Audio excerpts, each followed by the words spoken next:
Ito siya, oh. Yung tail tidy. Tatanggalin natin tapos papalitan ko ng stock 4NS200. Sa mga Rouser 180 na gustong mag underneath. Ayan. So, ang ginawa ko lang dito is ito. Itong shape na to. Ganyan. Para kabitan ng ito. Ayan. Or pag tail tidy, meron spacer para hindi mag-crack or mabiyak itong plastic.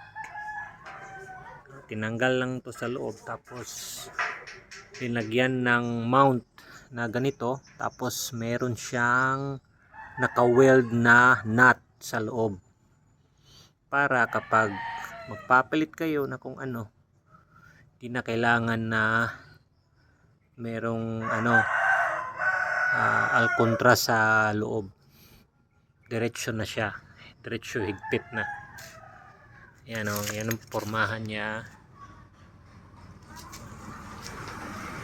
Ang pormahan niya ganda kasi ang Rouser 180 kapag naka underneath. Ayan, ayan.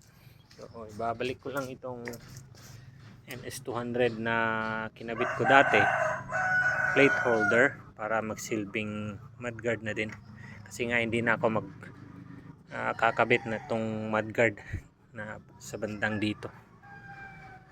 Ayan, ayos.